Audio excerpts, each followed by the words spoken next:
La Genèse, chapitre 35. Dieu dit à Jacob, « Lève-toi, monte à Béthel et demeure-y. Là tu dresseras un autel au Dieu qui t'apparut lorsque tu fuyais Ésaü ton frère. » Jacob dit à sa maison et à tous ceux qui étaient avec lui, « ôtez les dieux étrangers qui sont au milieu de vous, purifiez-vous et changez de vêtements.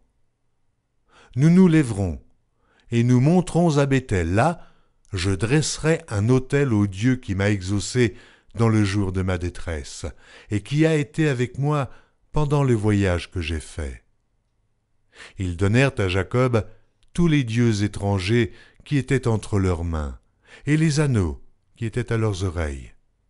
Jacob les enfouit sous le térébinthe qui est près de Sichem. Ensuite, ils partirent. La terreur de Dieu se répandit sur les villes qui les entouraient, et l'on ne poursuivit point les fils de Jacob.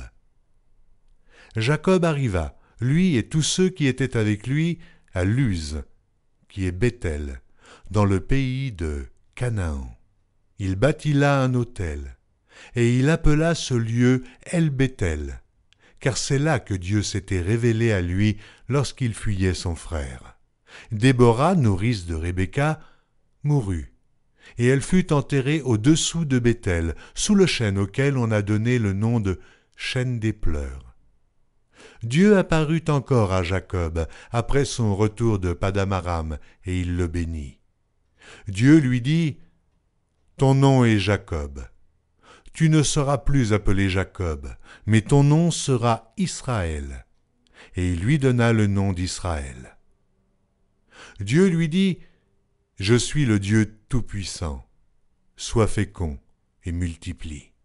Une nation et une multitude de nations naîtront de toi, et des rois sortiront de tes reins. Je te donnerai le pays que j'ai donné à Abraham et à Isaac, et je donnerai ce pays à ta postérité après toi. » Dieu s'éleva au-dessus de lui, dans le lieu où il lui avait parlé. Et Jacob dressa un monument dans le lieu où Dieu lui avait parlé, un monument de pierre sur lequel il fit une libation et versa de l'huile. Jacob donna le nom de Béthel au lieu où Dieu lui avait parlé. Ils partirent de Béthel, et il y avait encore une certaine distance jusqu'à Ephrata, lorsque Rachel accoucha. Elle eut un accouchement pénible. Et pendant les douleurs de l'enfantement, la sage-femme lui dit, « Ne crains point, car tu as encore un fils. » Et comme elle allait rendre l'âme, car elle était mourante, elle lui donna le nom de Benoni, mais le père l'appela Benjamin. Rachel mourut, et elle fut enterrée sur le chemin d'Ephrata, qui est Bethléem. Jacob éleva un monument sur son sépulcre. C'est le monument du sépulcre de Rachel, qui existe encore aujourd'hui. Israël partit, et il dressa sa tente au-delà de Migdal-Éder.